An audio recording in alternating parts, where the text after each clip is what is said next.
16 जुलाई 2012 कसेरी घाट। चार दोस्त अनिकेत, साहिल, राजीव और अमित सब हॉलिडे एंजॉय करने के बाद रात में वापस घर लौट रहे थे। अमित, अरे यार कब ये रास्ता खत्म होगा?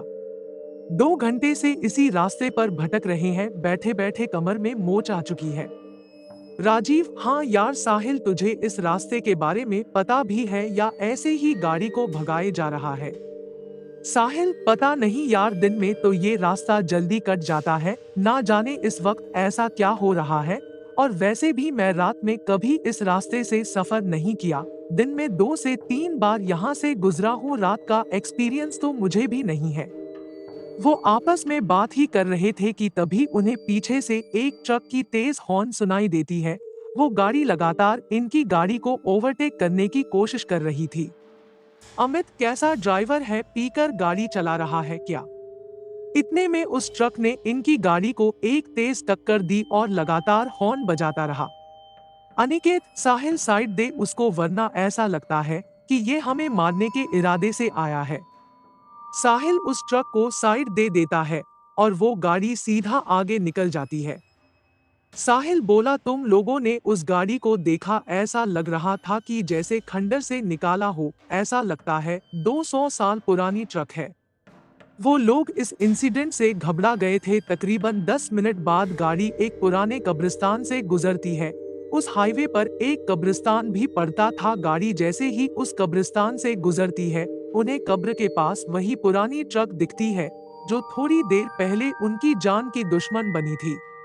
राजीव बोला, साहिल गाड़ी रोक, वो देख। अमित बोला, अरे ये तो वही ट्रक है जिसने हमें परेशान कर दिया था। साहिल बोला, मुझे लगता है कि हमें एक बार जाकर देखना चाहिए कि बात क्या है। अमित बोला, तू पागल हो गया है क्या?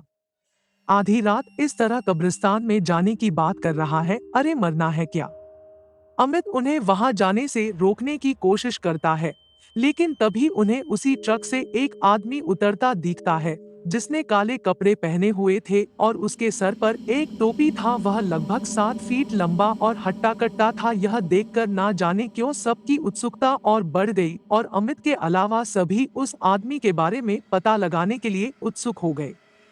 सभी उस आदमी के पीछे जाते हैं और अमित को भी मजबूरन उन तीनों के साथ जाना पड़ता है। चारों जब उस ट्रक के दीवार के पास पहुंचे तो उनका दिल बैठ गया। उन्होंने जो देखा उसे देखने के बाद उनके रोंगटे खड़े हो गए। उन्होंने देखा कि एक ट्रक ड्राइवर कब्र खोदकर लाशों को निकाला और उसे बेरहमी से खाए जा रहा था। वह जिस्म के हर एक अंग को निकालकर गंदी तरह से खाए जा रहा था। अनिकेत बोला, भाई ये कौन सा राक्षस है? निकलो यहाँ से जल्दी से। हड़बड़ाहट में सब वहां से एक साथ भागे, लेकिन अमित इतना डरा था कि वह हिल भी नहीं पाया। कदमों की आवाज सुनकर उस शैतान को पता चल गया कि कोई उस पर नजर रख रहा है। वह जैसे ही पीछे पलटा, उसे वह 3 लड़के भागते और एक वहां खड़ा दिखा। वह शैतान अमित के करीब पहुंचा और उस शैतान ने सीधा अमित के गले पर वार किया और एक ही वार में अमित की दर्दनाक चीख निकली और इसके साथ ही अमित की वही मौत हो गई। यहाँ तीनों तेजी से गाड़ी की तरफ भागने लगे और गाड़ी के पास पहुंचे और गाड़ी में बैठ गए। वह शैतान अब तक उनके पीछे नहीं भागा था, बल्कि दूर से ही खड़ा उन्हें घूर रहा था।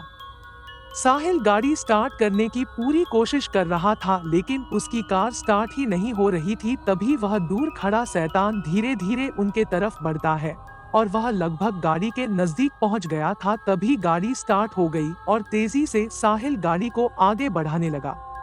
वह शैतान इन तीनों के पीछे पड़ चुका था और तभी वह हवा में उड़ा और सीधा गाड़ी पर कूद गया। और जैसे ही अनिकेत उसे देखने के लिए अपनी मुंडी गाड़ी से बाहर निकाली, तभी उस शैतान ने अनिकेत का सर अपनी भारी तलवार से काटकर अलग कर दिया और उसका अधकता शरीर गाड़ी में ही फड़फड़ाने लगा। यह देखकर साहिल और राजीव दोनों डर गए और दोनों जान बचाने के लिए चलती गाड़ी से कूद गए। वे दोनों घास के मैदान में गिरे, जिससे उन्हें कम चोट आई। वे दोनों सांस दबाए घास में लेटे रहे, लेकिन उनके डर को उस शैतान ने महसूस कर लिया और फिर शैतान को राजीव एक कोने में दिखा। तभी वो शैतान अपने लंबे नाखून और धारदार तलवार से राजीव पर वार किया, जिससे उसकी दर्दनाक चीख निकल आई और उसकी मौत हो गई। उस शैतान ने साहिल को नहीं देखा था और साहिल भी राजीव की मौत के वक्त वहां से निकल चुका था, जिसकी वजह से वो बच गया। उस रात कसेड़ी घाट हाईवे पर जो भयानक हादसा उनके साथ घटा, उससे सभी को ये सीख लेनी चाहिए कि अंधेरी रातों में भूतिया रास्ते से गुजरने का अंजाम कितना खौफनाक हो सकता है। कहते हैं उस भूतिया सड़क के कहानी में कोई शैतान है जो हर रात 12 से 3 के बीच अपने पुराने खतरनाक ट्रक से अपने शिकार का पीछा करता है और उसे मरकर कब्रिस्तान में दफन कर देता है और अगली रात उसे कब्र से निकालकर उसके जिस्म के टुकड़ों को खाता है, जिससे वो अमर रह सके।